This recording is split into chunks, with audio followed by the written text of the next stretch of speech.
Welcome, everyone, and thank you so much for joining us for this first webinar in this year's Virtual Visiting Scholar webinar series.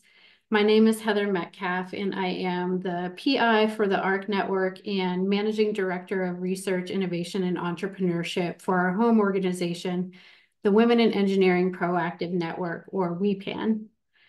We're extremely excited to host our latest cohort of the Virtual Visiting Scholars program. This program empowers scholars to complete meta-syntheses and meta-analyses of existing literature to address critical issues relevant to equity in STEM. Before we introduce today's guests, I would like to take care of just a few housekeeping items.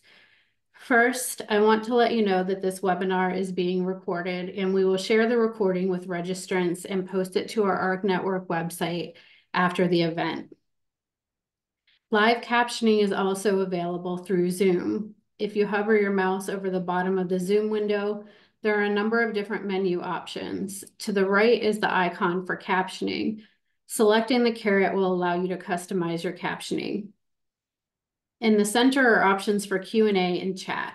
For the beginning of our webinar, you will only be able to view chat messages from the ARC team. We will also use chat to share links to resources and our feedback survey.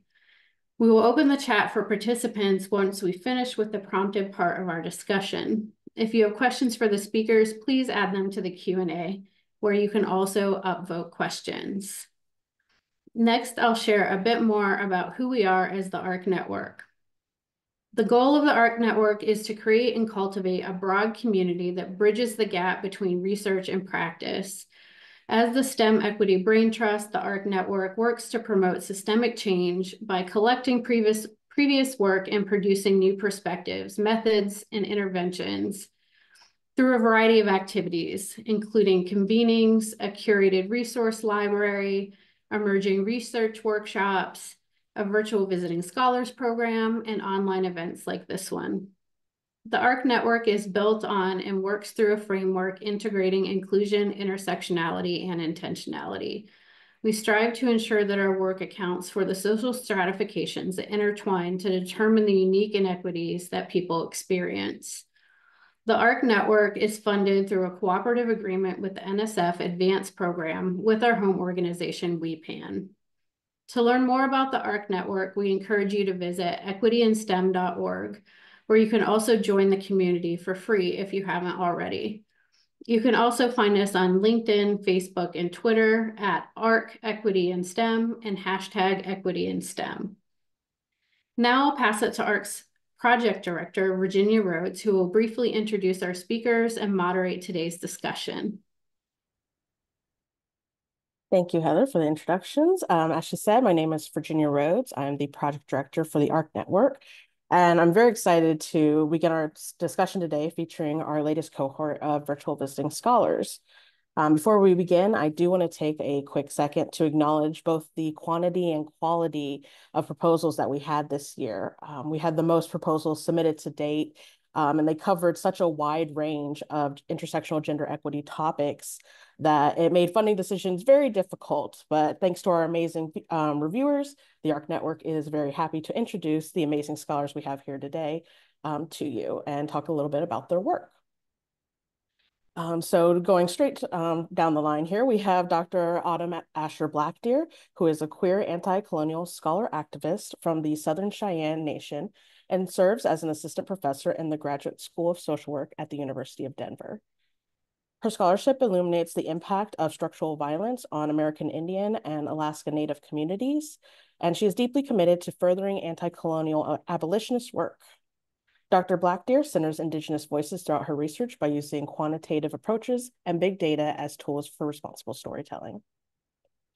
Next, we have Dr. Kilan Ashad-Bishop, who is a biomedical scientist and assistant professor at the University of Miami, Rosenstiel School of Marine, Atmospheric, and Earth Science. Dr. Ashad-Bishop focuses her transdisciplinary research and service portfolio on the influence of social and environmental factors on cancer disparities. In 2019, she co-founded STEMNoire, a global research and wellness community for Black women in STEM education and the workforce that provides resources for holistic wellness, collaborative networking, and personal and professional development. Next, we have Dr. Arielle Miller, who is working with Dr. Ashad-Bishop on the first ever collaborative virtual visiting scholars project. Dr. Miller is a researcher at Howard University in the community-centered Openness, Research and Equity, Cohort, Futures Lab, conducting research on intersectional gender equity in STEM academia.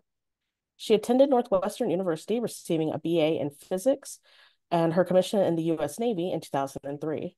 After serving 5 years in the Navy, Dr. Miller continued her career in nuclear energy in the private and government sectors. For the past 20 years, she has worked in the nuclear industry, and in 2020, she co-founded the MGAM Scholarship Foundation, a nonprofit and scholarship for young Black and African American, cis, and trans women entering college. Next, we have Karen Colbert, who is the General Education Department Chair and lead math faculty at Keweenaw Bay Ojibwa Community College, a data scientist and a PhD candidate in computational science and engineering at Michigan Technological University. She advocates for STEM equity in tribal college communities, focusing on improving quantitative and computational literacy. A national keynote speaker, she promotes Indigenous voices and decolonized teaching practices. And last, we have Dr. Chanda Prescott-Weinstein, who is an associate professor of physics and astronomy and core faculty in women's and gender studies at the University of New Hampshire. Her research focuses on cosmology, neutron stars, and dark matter, and she also studies Black feminist science, technology, and society.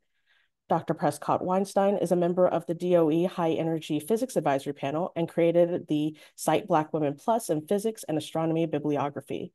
She was recognized by Nature as one of 10 people who shaped science in 2020, and by Essence as one of 15 Black women paving the way in STEM. Thank you so much to each of you for joining us today. And let's get right to the first question after I stop sharing my screen here. So our first question for today is if you could share a bit more about the project you're working on for the Virtual Visiting Scholars Program and how your background really shapes that. And we'll go straight on to Dr. BlackDeer, if you can get us started. Sure thing. I'm used to like going first, like been double A my whole life. So it's great for graduation, but everything else is like, okay, great, here we go. Hi. I'm looking at institutional push out for women of color in faculty positions in the STEM field. And so personally, just seeing a lot of like trends happening where like in my first year as faculty, there was like an open letter published, like it's not called an open letter, but it was basically like a walkout report about multiple women of color, a shadow report, that's what it was. So there were no like authors named on it, but it was published about a local university here in Colorado that really terrible things happening behind the scenes for women of color being pushed out of their faculty positions. My second year here, there were more people leaving the current institution that I'm at now, the University of Denver. And so just kind of seeing that this kind of general trend of like DEI backlash is really happening a lot. So ever since, 2020, everybody was, seeing us and hearing us. And now all of a sudden, those doors are being slammed in people's faces, positions are being eliminated, right? And so there's a lot that kind of gets pushed into this category of like organizational climate, right? Which we can just generally say is not very supportive or welcoming for women faculty, period. But often, especially in STEM disciplines, right, you're usually the only woman in the department, probably the only woman of color in the department as well. And so the kind of intersections there happening with racism and discrimination, with also kind of the disparities in types of faculty positions, right? Like the most women of color faculty are most likely in like non-tenure track positions or kind of adjunct. And again, we see these trends in higher education that those are, quickly being eliminated or pushed to the side. So personally, I really am interested in kind of seeing folks' stories of resistance and how that they've been able to kind of hold space for themselves and others while they've navigated these sort of really horrific institutions, right? And so one main tenet of critical race theory is using counter stories or counter narratives. And so my purpose is to really try to find and uplift those kinds of stories and almost maybe like map out like stories of survival and what other folks like us that are in, current faculty positions, what we can do to make our places better, what we can do to look out for the next, generation of scholars that come up.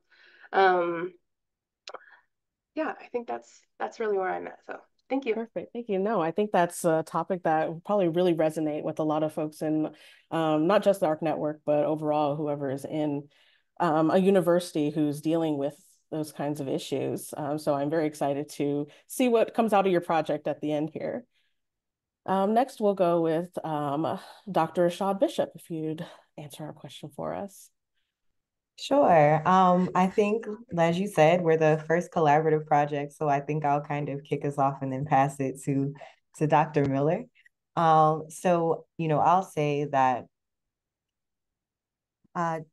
almost 5 years ago at this point, I co-founded STEMNoire, which was largely informed by many of my experiences as a Black woman doctoral trainee, earning my PhD, in an environment where I didn't necessarily feel heard, understood, or valued. And when I came out and, was flirting with this, honestly, with departing academia, I was like, they don't get to take this dream from me, but we're going to do it on my own terms. And I just kind of ended up changing my approach, doing a lot of interdisciplinary training, which has served me well over time, but also founded a community that, was one that I needed a lot earlier. And so through, the process of bringing Black women together in community, it just always becomes very, very clear that while we have a lot of shared experiences, there are also a lot of differences just based on the many identities that we hold. And so through the process of just kind of getting into the programmatic work, sometimes these questions of how we can do it better, right, fall to the wayside because just the programming takes a lot of effort and a lot of energy. But Dr. Miller actually, reached out a couple times and was like, hey, I have these ideas, like I want to do this research. And, it's just such a crucial question of what are these things that we'll be investigating, which is what are these things when Black women are pursuing doctoral degrees and they have this nexus of I'm either going to persist in an academic STEM research career or I'm going to leave and do something else. Like, what are the things that will actually help us retain that talent? So I'm definitely excited to do the work from a space of actually being able to implement some of what we find in the counter space that we've curated over the years. Thank you. And Dr. Miller, go ahead if you'd like to share kind of your take on this, since this is a collaborative project between you two. Yeah, so I came up with this idea, and then, Dr. Bishop and I started to, like she just said, come together with this collaborative proposal. But my journey to this has been being in a STEM field for 20 plus years, getting my PhD late in life, but watching other Black women who were starting their careers and starting it as a doctoral trainee to go into research, and watching both what I was experiencing and what they were experiencing really drive them out of the field that they had wanted to go in, and wanted to go in with the best of intentions and with really great origin stories as to, how they wanted to save the world and do it through STEM research. And I decided to do some preliminary interviews. I did a call out through LinkedIn to interview Black women who had just recently completed their PhD in the STEM discipline or were completing their PhD in the STEM discipline. And I got to speak to about 13 women. And it was just varying levels of horrific stories of racism, of sexism, of gaslighting and biases, and all of these different ways in which everything was done to try to push them out. Only one person didn't have a horror story and had a good experience. And the thing that kept resonating in my head was none of these women wanted to continue doing research in academia or even be behind the bench, period, whether it was a national lab or at, a private organization. They wanted out of it completely.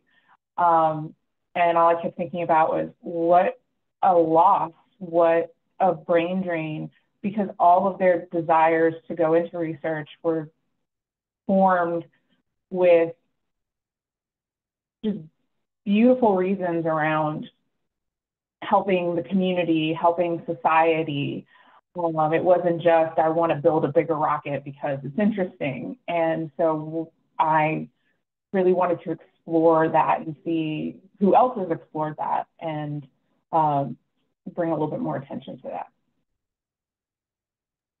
Okay, thank you both for sharing. And your topic seems so personal, and I'm sure all of our virtual scholars, all their topics are very personal. So thank you for bringing that emotion to our webinar today.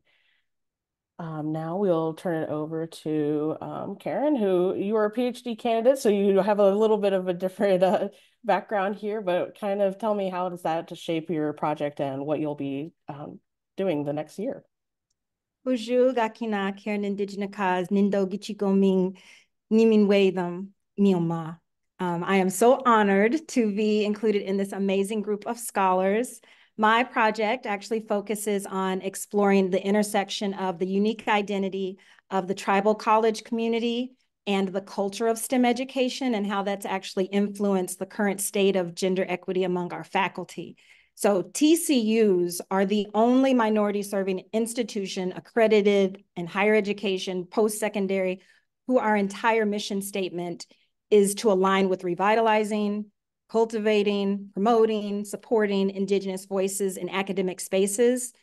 But in order to do that, there's certain dynamics that have to be in place while at the same time aligning with all these mainstream structures in higher education that make us accredited. So there's this delicate dance for the role of faculty and more than just get in the classroom, teach your content. It has to be in a way that meets the guidelines and the mission statement of our institution as well.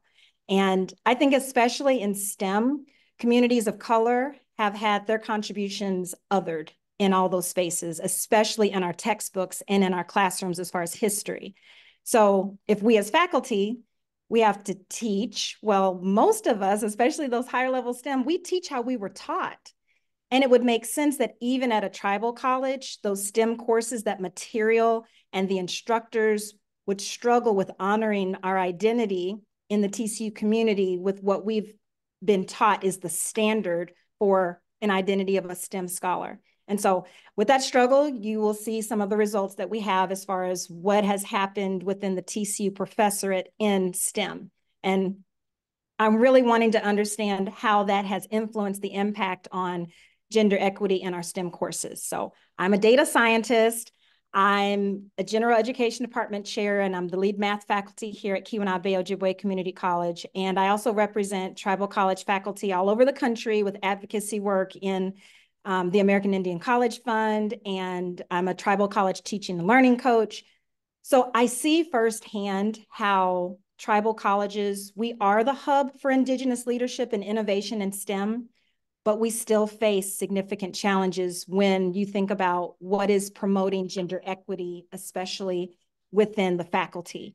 And so this research is deeply personal to me because one of my passions is to highlight the strengths of the tribal college community while also sharing culturally appropriate strategies that will improve the gender equity in STEM now, not just now, but also we always think of, 7 generations. So that's one of the things, the frameworks that we believe in is that we're not just preparing for the now, but we're also preparing for the 7 generations. So miigwech again for just being a part of this group, and I'm really excited to be a part of the project. Perfect. Thank you so much for sharing. I think this is such an important community to kind of tease out some of those issues that you were just talking about that you don't necessarily see in a lot of other different universities and colleges. Now, last but certainly not least, we have Dr. Prescott Weinstein. If you'd share a little bit about your project and your background. Yeah, so first of all, I want to say I'm really excited to be part of this cohort and also really grateful that I got to go after Professor Colbert because I think that there is some overlap in the ways that we are thinking about our projects. So broadly speaking, I'm going to be completing the first draft of an academic book called The Cosmos is a Black Aesthetic. And this is under contract to be published with Duke University Press, assuming it succeeds in peer review, which I'm hoping that being part of this cohort will help me with that. And broadly, let me just start with the goal before I get into the meat of it. I think what I have in mind and kind of the way that I think about the work that I do is that our responsibility at this point in time is to prepare students and community to address the ethical questions that they face, and to think about what it means to be in STEM, to do STEM, and to do science within society, particularly at this critical political moment and ecological moment that we as a species and a planetary community are facing. So my project will focus on exploring how understanding science as a Black intellectual practice shapes our understanding of both science and Black intellectual history, and thinking through how that teaches us about values that we can move forward with, the ethical questions that come up when we think through Black historical frameworks. And here I mean Black broadly in the descendants of African sense. I do hope actually that what I laid down in the book will be useful to Black communities outside of the African descended context, for example, our kin in the Pacific Islands, who are often understood through a Black framework as well. And a big piece of this is thinking about how we interpret rational knowledge production also as an aesthetic practice, and how Black aesthetic practices actually inform how science happens and how Black communities think about the practice of science. And again, really thinking about the values that come out of this. And it is the case that I will be teaching. So a lot of the work that I'm going to be doing as I'm writing is metasynthesis. So I'm going to be looking at literature on for example, Black experiences in science, but also Black intellectual history. Recently, I was reading African philosophers who were thinking about alternative knowledge logic systems to the Aristotelian bivalent system. And I do all of this with a Black feminist analytic framework, which is foundational to everything that I'm doing. And I think that makes it quite different from some of the other philosophical and aesthetic projects that are out there thinking about some of these same questions, is really using Black feminist theory as a foundation. And I will be teaching some of the texts that I use in this metasynthesis in a course that I'm going to be teaching in the springtime. So part of what's going to be happening in the first half of the project is me preparing myself, getting the writing to the point where I am ready to engage in conversation with students about that. And then I do think that on some level, the pedagogy is going to be informing how the second half of the project goes. Great, thank you so much for sharing. And I can't wait to see your book when it's fully published after this. I think it will be very exciting to share with the community. I also want to remind folks in the audience that if you have any questions, please put them in the Q&A, and we'll get to them at the end here. Moving on to our next question for our scholars here, it is, what aspects of your project are you most excited about exploring, and what are you hoping your project will illuminate about STEM equity research and practice, which all of you kind of touched on a little bit. If you could just go in a little bit more detail, and we'll start right at the top again with Dr. BlackDeer. Great. Yeah, I also don't know if I said it at the beginning, but I'm also like super stoked about this like amazing panel. Like I'm like fangirling all day over everybody. So this is so cool I'm like not like in the audience, I'm like, oh, me? Really? With everyone? Cool. Like, so that's amazing. Yeah, I think I'm just really excited about like showing that. I think a lot of times people are like, that where's the data, right? Like, where's the data? And we just hear these horror stories, but there isn't a lot of like, look, this is where we can see, like here's someone's story.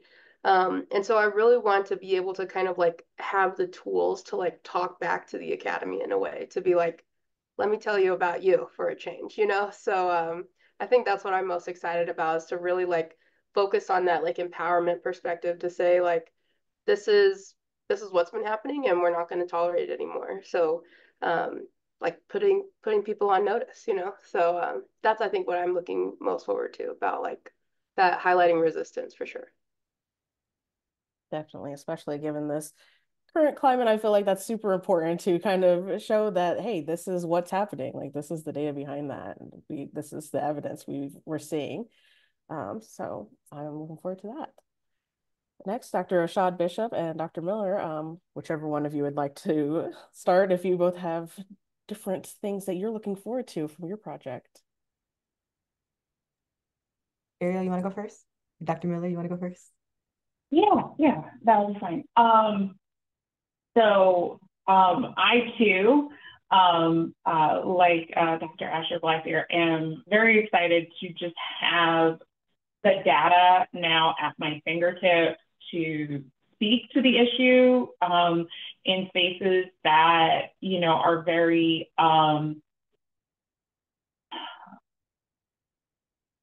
dismissive and skeptical of qualitative data, of, you know, story versus numbers. And I always kind of go between, you know, am I trying to change their mind about the value of quantitative versus qualitative, or am I trying to get them to hear the actual story and whatever delivery mechanism I can give it to them in that they will receive, you know, then great. More broadly, this research and going through this process, I believe will help inform me as I continue to try to really build a counter space for Black women to start their research careers in a very supportive environment. I don't see that space existing anywhere that I've seen, and I have been on enough internal DEI panels and how are we going to improve diversity in organization X to see that those efforts are more often than not going to lead to any real meaningful change, because very rarely do you see people that are willing to acknowledge the internal work, right, that has to happen. It's always, how can we help these poor, insert here, brown or Black people to get to where we are, not that we need to change anything. And these systems were never designed for us to begin with. So I like to start with a clean sheet of paper, as it were. So I don't know all the steps on my journey, but I know that this is a step on that journey. And I'll hand it back over to Dr. Bishop. Thanks. So I think I'm really excited, as I mentioned before, to do this meta-synthesis, but also to think about what actionable knowledge we can generate, that I'm blessed enough to be in the position to be able to implement among the STEMNoire community. So it's not a situation of the finding and then trying to get a larger conference or a larger body of people to believe in the work. It's just a very peer-reviewed rationale to adopt new programs and to potentially be in the position to not only identify best practices, but also to do a little implementation science on the back end. So I'm excited about that. And as I mentioned before, and I'll just reiterate, in serving a community like Black women, there's a lot of conflation of different aspects of Blackness and womanhood. There's a lack of acknowledgement of all of the different, as I mentioned, identities that like Black women hold. So I can be Black and a woman. Other people can be Black and a woman and an immigrant, to the extent that we even believe in the use of that word. Other people can be Black and a woman and queer. And I'm really excited to see to what extent the literature has started to dive into, or where there are opportunities to dive into the influence that other systems of oppression outside of, you know, typical racism and misogyny shape our experiences and shape our choices.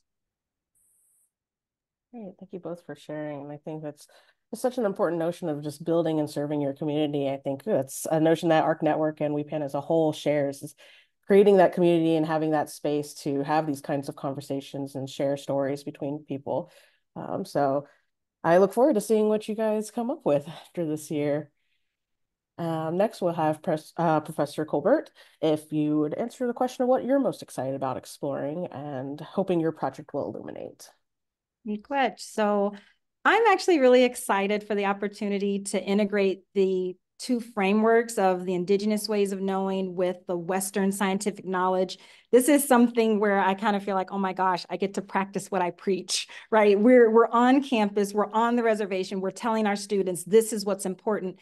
But I'll be honest, in other spaces, especially those, everybody here has finished their PhD. So, I'm in that space right now where when you're at that point, all of your methods get highly scrutinized, right? Is that real research? Is that real fill in the blank? And on our campuses, we have a completely different way that we believe about what is knowledge, right? Who are the keepers of knowledge? How do you share knowledge? And so I'm excited that I actually get to have the privilege to do a project that's meaningful to the science community, but do it in a way that's going to honor what we already teach. I'm honored for this. To me, this is an opportunity of a lifetime because I get to take all of those perspectives and really study something that I don't think that a lot of people, they make assumptions about what they think is going on the tribal college community, but now I get to tell our story. I get to do what I do best. I'm a data storyteller, but I get to tell our story. And I'm so excited to be able to give that back to the community that, I care deeply about. And also get to belong to a community like the WePan that cares deeply about gender equity issues. And I don't see any reason why TCUs should be excluded. So those are some of the things I'm excited about. Me as well. And I'm excited to have yours and everyone's work at our convening next year. I think it's going to be very exciting what the audience gets to see you've come up with after this year. Last, we have Dr. Prescott Weinstein again, if you'd share what you're most excited about exploring and hoping to illuminate with your project. Yeah, I think, so I'm a theoretical physicist by training and by primary practice. So a lot of my work, and at this point, 10 years ago, I would have said calculating. These days, it's mostly supervising students who are calculating and filling out paperwork to make sure that they get paid. And I think I have really been enriched in my understanding of what my scientific practice is and where I think science should be located socially and politically in our communities through understanding Black feminism and thinking with Black feminism. And so I think in some fundamental sense, what my project is answering the question of what does Black feminism teach us about physics, and how does thinking Black feminism illuminate what physics is and can be to our society and to our communities. So I think specifically within that, I have on some level the unique privilege of being one of the very few people who puts all of these disciplines into conversation with each other.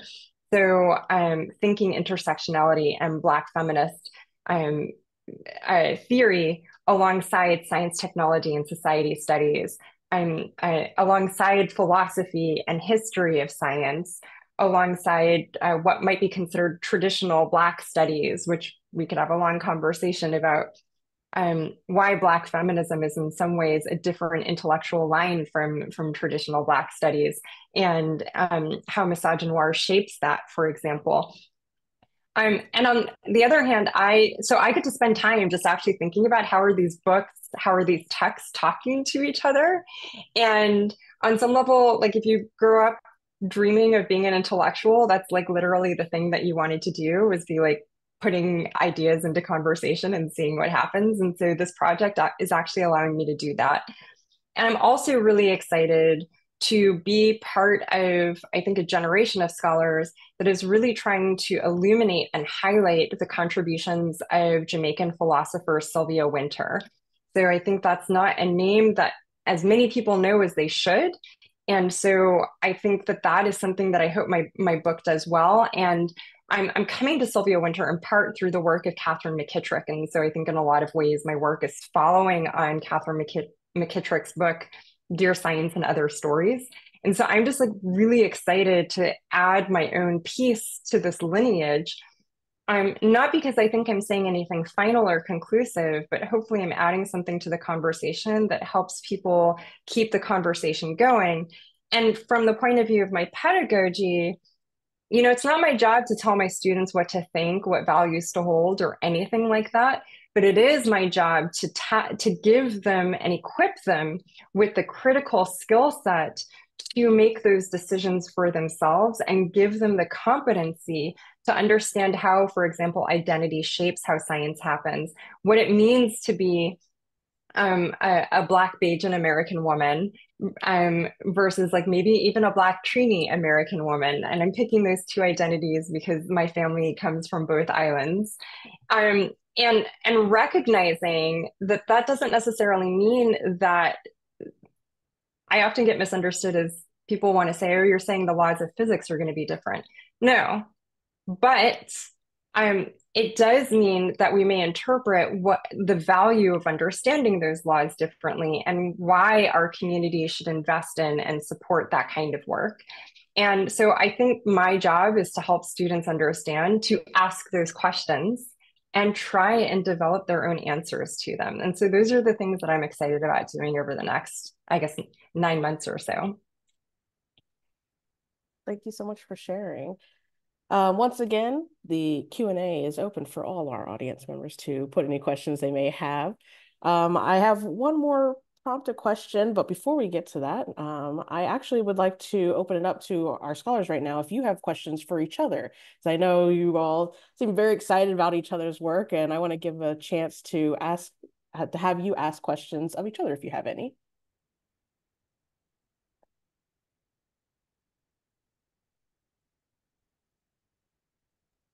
Yeah, Okay. I think oh, sorry, go ahead, Dr. Bishop. No, it's fine. Go ahead. All right. So my question was for Dr. Prescott Weinstein. One of the things I do is I teach first year calculus-based physics at a local university. And it's kind of one of the most enjoyable things that I do. But one of the things that I always struggle with in listening to you talk about your research and its connections is even in the most, recent textbooks, everything is so white male focused. And I find myself struggling, right? Like, how do I give other examples besides a boat or a rocket or a baseball for all of these different things? And I'm just curious, as I'm listening to you talk about your research, when you teach physics, at what level do you start to introduce these concepts? Like, are you introducing these concepts when you're talking about Newton's first laws in a first year physics class, or are these more like after they have their foundational knowledge of physics that you start to kind of bring these explorations out about Black feminism and how to think about physics through different lenses? Yeah, so first of all, salute to the intro calculus teachers, because that's like such an important task, and I see all the different ways that it is a hard task. So I should say that the course I'll be teaching in the spring is actually one that will be offered through Women's and Gender Studies department. It's not being offered through the physics department. Although I did set it up so that any graduate student can take it to get credit towards a feminist studies certificate, which is something that Women's and Gender Studies offers at UNH. So it may be that we'll have some physics students enroll. I think I might surprise people by saying, so I typically teach upper level undergraduate classes or graduate courses. So like graduate quantum mechanics or intro to astrophysics for seniors who have already had like thermodynamics and a little bit of quantum mechanics and that kind of thing. That really the challenge that I find myself is that we're in a situation where I'm going to be naming a lot of names. Quantum mechanics is a really good example where we're going to be naming a lot of names and not all the people are awesome. I let me not give examples right now because we could be here for a while, but the people are not all awesome, right? Astrophysics also comes up. So the one example I can mention there is the Tolman-Oppenheimer-Volkoff equation. So everybody recognizes at least one of those names, right? The way that physics is often taught in the classroom is if some person's name is mentioned, it must mean he was a great man. And so I don't really, my policy is that when they're coming into my classroom to do physics, my job is to not say things that might distract them from the physics. So I'm not going to be like, oh, that one liked young women, which there's an example that I could give. Because of the way that that could be distracting for particularly any students who have had bad experiences along that axis, right? But I do make really clear to my students that we are naming names for the purposes of them becoming competent interlocutors of physics, not for the purposes of hero worship. And that if you learn somebody's name associated with an equation, it's because that's what people call the equation, not because that person was awesome. So I think that that's like a really simple thing. And then we're always making choices about which little anecdotes we decide to highlight, right? So I make a point of highlighting anecdotes associated with people that are less likely to get that anecdote in the textbook, that are less likely to be illuminated in the kind of cultural discourse about history. And a good example is Elmer Imes, who was the second African American to earn a PhD in physics. He earned it in 1918 from the University of Michigan, and his experimental work was some of the first substantive evidence that quantum mechanics was the correct description of reality. He's not mentioned in any quantum mechanics textbook right now, right? So if I want my students to know that name, it becomes a question of, is there an appropriate place where I mention, okay, this is why this kind of energy level means this thing, and also on a historical note, Elmer Imes, etc. And then I can say for the lit nerds in the room, he was married to Nella Larson, who wrote the novel Passing that was recently turned into a phenomenal Netflix film, right? And so that also, you know, now that I'm in my 40s, I have to figure out what my cultural anchors are for like the Gen Zers. And so that's one way. They don't get my Star Trek references. It's a real problem. So I think it might surprise people that I don't push things in that direction as much as I might. But I do think when I'm thinking of examples, like maybe this isn't a good one for UNH, but I think if I was teaching in New York, I'd probably be using cricket instead of baseball sometimes, right? Because there are people for whom that is the sport that's culturally anchored, or soccer. Especially as our Black youth in the US anyway have been pushed out of baseball as a youth sport, right? So I think I guess maybe what I'll say is that's how I think about the practice. Thanks for the question. Do any of our other scholars have questions for anyone here? I have a question for Dr. Asher BlackDeer. So I'm curious, as you're looking at institutional push out of women faculty of color, are there any specific mechanisms that like you are highlighting in your analysis, or are you casting a broad net? Oh, that's a great question. I think I'm definitely casting a broad net, want to see as much as possible, but I'm definitely specifically looking out for like structural factors. I think a lot of times, like in looking at like these are very personal stories, but a lot of times it gets portrayed in a way that's like victim blaming, right? That it's like, oh, well, you had a personal issue and that's why you were pushed out. And it's like, no, like this is a pretty systemic process that's happening. And, like lack of admin accountability and like, just this hostile environment. And it's like, that's not like has anything to do with how that person walks into the building.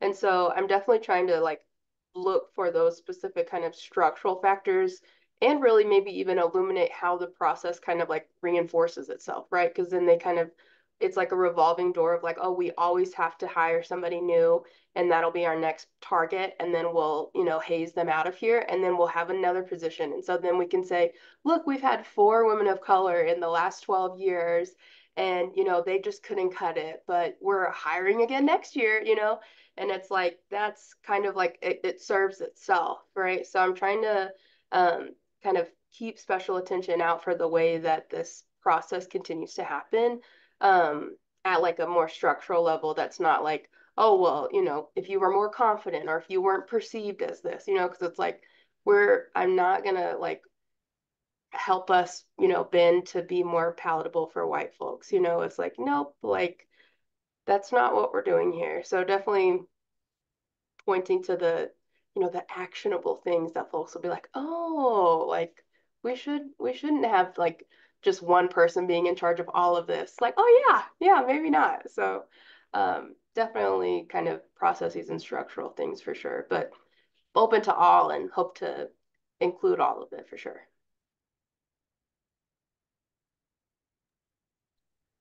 Thank you. We've got about 10 minutes left here in this webinar. And I'm not seeing any Q&A from the audience. They're just, you're giving them so much information. I'm sure that they're just trying so hard to digest it. So I will go ahead and ask our last prompted question. I'll just open this up to any scholar who'd like to share. But how have current legal and legislative efforts impacted you and the work that you do, or in your personal life, if you would like to share that?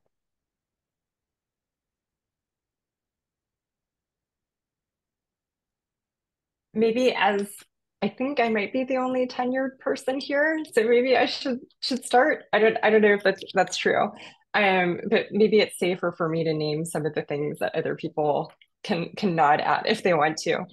I mean, I will certainly say that broadly speaking, I think academic freedom and free speech are under attack on our campuses. And I think often actually like Black thought and feminist thought and intersectionality are the canaries in the coal mine. So like 5 years ago, 6 years ago, we were seeing this anti-critical race theory legislation. I'm in a state that passed one of those laws. I'm also in the state with the most restrictive voting rights law in the country, voter ID law in the country. So we have a pretty intense, like, you have to show ID every single time it gets scanned. It's a whole situation.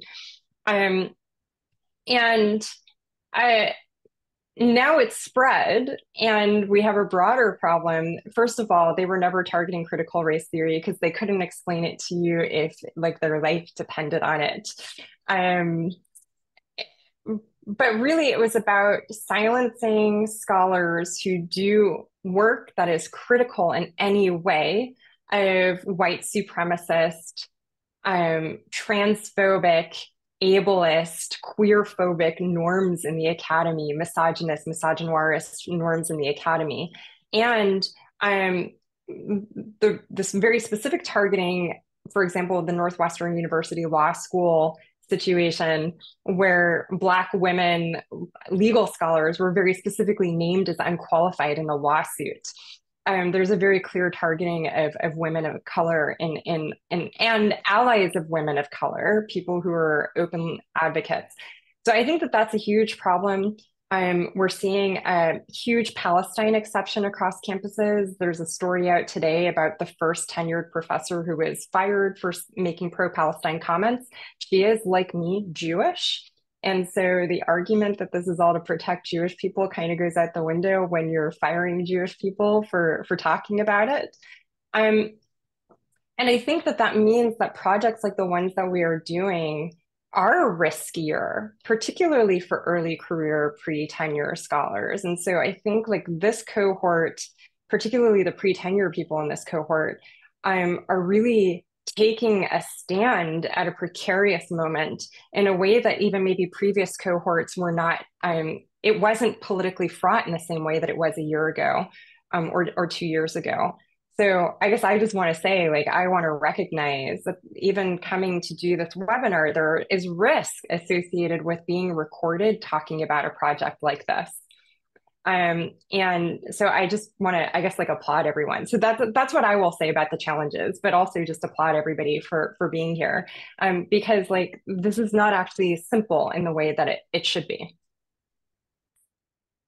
Thank you so much for that. I think that's just a great perspective to bring to it and to share with everyone here. And I do want to ask if anyone else has anything they'd like to share in regards to this question as we're coming up on the hour here. I would just like to say, I do agree. Some of the legislation for me as an instructor, as a lead of an entire department, is the educational policies and those systems and those guidelines. They bring them to us and they actually end up distracting us with the day-to-day things, with this kind of superficially, we're trying to include you, but they're actually watering down the meat of what we actually need to provide for our students and making it even harder to serve. And yes, my name is Karen, but I'm trying not to be problematic, right? Like I have to think about that when I show up. I have to think about that. And there's definitely decisions that have more to do with money than they actually have to do with changing the systemic issues that are actually going to provide the thing that they're saying that they want. And I get weary. I definitely get weary of sitting in meetings and having my concerns written down in a report that don't go anywhere, right? They bring us to the table and they ask, why aren't we seeing more TCU students in these STEM spaces, workforce development, improving the quality of life, and providing access to all of these things, when the reality is a lot of those opportunities are limited to people who have access to the Ivy League, right? And if we don't take care of the systemic issues that keep us out of those spaces, there isn't enough money in the world to, cater to food and gas and things like that that we deal with in our day-to-day that are actually going to change. And so I love being in a space like this. And you're right, being recorded and being out there. But I also want my students to know when they watch this, right? These aren't things that I just say in my classroom. I'm saying this all over the country so that we are seen, so that the people that are actually shelling out the money, the people that are actually making these decisions, that they're going to make decisions that actually change the systems and not just cherry pick, one or two here and say, look, I helped that one. Or like my friend was saying, we had 11 young, women that were here and they just didn't like it. It just didn't work out. That is a lie. That is a lie. And we have to be in spaces where we can stand the gap for those students that are coming up the pipeline. And so, those are some of the things that impact my day-to-day work, let alone the advocacy work of why we're even here. Great. Thank you so much. And thank you all for being here and sharing your work. And I'm looking forward to working with you more in the future and seeing what you guys come up with at the end here and sharing your work at the convening. I will turn this over now to Dr. Heather Metcalf, who will close us out and give a few announcements. Thank you, Virginia, and thank you to all of the scholars for sharing so much about your work today and so much about your own personal experience, and for taking the risk, like Dr. Prescott Weinstein said, in advocating for justice and liberation in the ways that you do. As always, it is really helpful when our audience provides feedback on our webinar. So we'll be dropping a link to our thank you, to our survey in the chat. As we are welcoming in the 7th cohort, we also are preparing to hear about the project presentations of our 6th cohort. So please save the dates to hear from Dr. Brooke Coley on December 5th and Dr. Jess Gold on December 12th, both at 3 p.m. Eastern time, and we will share the registration information in the chat. We always welcome the ARC Network community to join the programming of our home organization, WePan, and we are also very excited to feature members of the advanced community. I would like to share just a couple of items that we have in our fall lineup.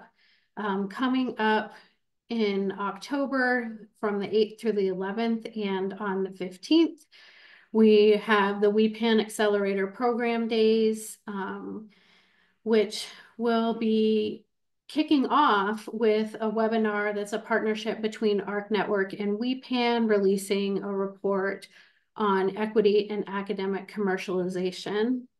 Registration for the webinar is free, and for the full program days, it's $25 for members, partners, students, postdocs, and early career folks, and $50 for non-members. We are on October 16th hosting a webinar with the National Academies on their caregiving report. The report was featured at this year's Advanced Equity and STEM community convening, and we'll be digging a little bit more into the report at the WEPAN webinar. So we welcome you to join us there. In February, we are for the first time hosting our Women in Engineering Program Day on site in person in tandem with the Connected Conference. So this is happening on February 12th, 2025. And Ashley, thank you, just dropped a link in the chat. The last announcement that I have is that our call for proposals and the call for travel grant applications for the 2025 Advanced Equity and STEM community convening will be opening on October 1st. And you can visit the Equity and STEM website page for the convening to look at the call for proposals, submit an application for a travel grant, and learn a little bit more about the convening. So we hope you can join us for some of this future programming, and thank you for spending time with us this afternoon. And we hope that you all have a very restorative weekend. Take care.